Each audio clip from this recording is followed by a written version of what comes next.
As you probably know, the People's Republic of China has a serious and robust moon landing program. Late this year or early next, China is prepared to land a probe on the moon that will dig up some rock samples and then return them to this planet. China has made it clear that it intends to send men and women to the moon soon, and as JFK said, return them safely to Earth. So let's say that China pulls off a human lunar landing mission sometime in the next few years. It is at least possible that the People's Republic might try to do something even more impressive than our July 1969 achievement. Perhaps they would land a manned mission on the dark side of the moon or at one of the poles. Or perhaps the landing team would spend an extended period, perhaps even weeks, on the lunar surface. All of the American news channels interrupt regular programming to break that news. Here's my question. How would America respond? How would our news media respond? How would the pundisphere respond? How would members of Congress respond? How would our allies and adversaries across the globe respond? How would the administration in power respond? What do you think? What's more likely, that we would freak out, as we did when the Soviets lobbed Sputnik into Earth orbit on October 4, 1957? Or that we would throw our national will and resources into a Manhattan-style project to get back to the moon and beyond, perhaps all the way to Mars? Or that we would shrug our shoulders as a people, not without some disquiet, but without any panic or emergency response? What do you think? I can tell you what happened in 1957. I'd say we freaked out, but it was infinitely more serious than that. The Cold War was at its height. The United States and the Soviet Union thought they were locked in a contest for national survival. Nikita Khrushchev boasted that the West could not keep up, and he had declared in Moscow on November 18, 1956, "We will bury you." The Soviets taunted that President Eisenhower's grandchildren would grow up in a communist America because it was clear that capitalism was in its death throes. Disgusted with America's lackluster performance in space, former Manhattan Project scientist George R. Price wrote in Life magazine that each of the two superpowers, quote, is apt to get the things it values most, and so we will probably continue to have the world's best TV comedians and baseball players, and in a few years Russia will have the world's best teachers and scientists, unquote.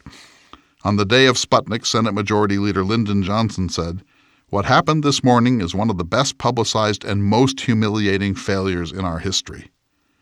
A New York congressman said, "I want to see this country mobilized to a wartime basis because we are at war. I want to see schedules cut in half. I want to see what NASA says it's going to do in 10 years cut down to 5. And Senator Lyndon Johnson said, "I do not believe that this generation of Americans is willing to resign itself to going to bed each night by the light of a communist moon." It was not really about space exploration. The Soviet rocket that put Sputnik 2 into orbit on November 3, 1957, was large enough to deliver a nuclear warhead anywhere on Earth. That made the United States vulnerable to a first strike nearly instantaneously. Soviet nuclear capacity was no longer a matter of speculation.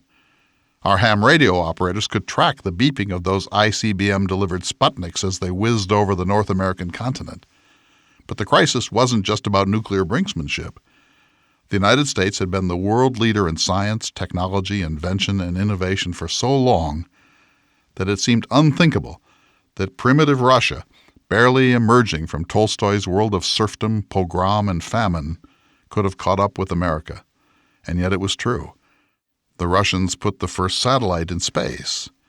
The Russians put the first man in space. The Russians put the first woman in space. The Russians performed the first spacewalk outside an orbiting capsule.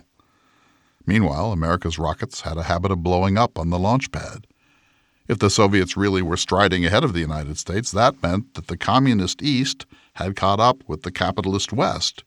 Maybe a command economy without the need for congressional committees, majority rule, federal court review, without the requirement of competitive bidding, and so on, was actually superior to what the free world, with all of its cumbersome checks and balances and its need to win popular approval for major government projects, could achieve, at least in these major engineering ways. The geopolitical thinkers who wrestled with this shocking development also wondered if emerging post-colonial societies in Africa, Asia, and South America would now choose to align themselves with the Soviet system rather than ours, because it seemed to many that the Soviets were winning the race for world supremacy. That was the mindset of the American establishment then, and it soon became the mindset of the American people. But we all know the Cold War is over. We just celebrated the 30th anniversary of the Berlin Wall coming down. The West won. Neither Russia nor China is communist anymore. There is no serious communist threat in the world. The question now is whether the people or the leaders of the United States regard the People's Republic of China as an existential threat. According to economists, China's economy will surpass that of the United States sometime in the next decade, and India may surpass the United States by 2035. China ranks third in the world in overall military strength, and it already has a larger navy than the United States. China is investing heavily in gross infrastructural projects all over the planet, in Africa, South America, the Pacific, even here in the United States.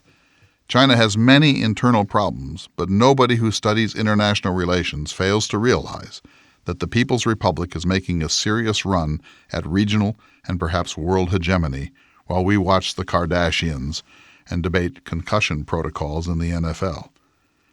Does this matter? It doesn't seem so. At the moment, we don't even have a rocket that can put a human in space. We have to let the Russians loft our astronauts to the International Space Station.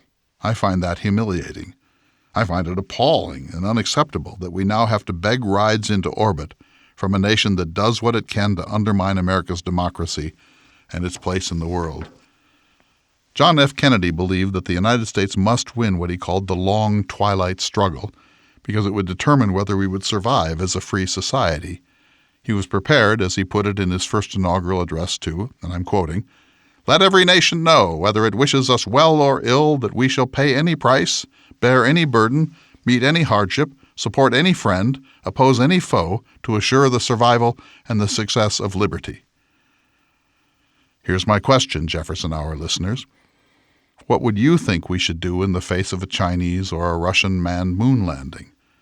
Maybe it doesn't matter. This is not 1957. Maybe our parents and grandparents overreacted back then in the heart of the Cold War. Maybe a moon landing is no longer the measure of national greatness.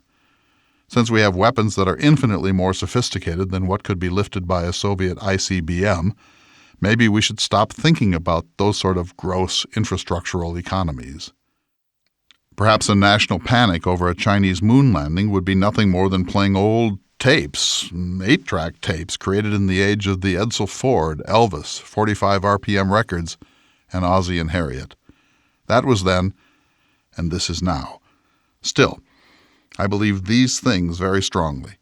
First, China is a much bigger threat to the United States than most American citizens understand. Those who are willing to let the United States slip into second or third class status as a nation have not, I believe, done the hard reading. Second, whatever precipitated it, the American space program was one of the greatest achievements not only in the history of the United States, but in the story of humankind. The Cold War may have launched those rockets, but what they represent is not victory in a geopolitical contest, so much as the pivotal moment when humans left the home planet to explore the universe beyond. Third, national prestige is as important as national power.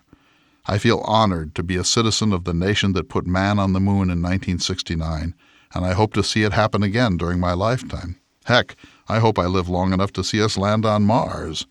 But I don't actually expect that, because we have gone from JFK's "ask not what your country can do for you" to a slovenly, hedonist, materialist, consumerist society with no agreed-upon national aspirational goals. If you doubt me, name one national goal we all agree on in 2019. We can't even agree on polio vaccination. Fourth, I don't speak for you, but I know I will feel a profound sense of shame when China lands its cosmonauts on the moon. I'm Clay Jenkinson.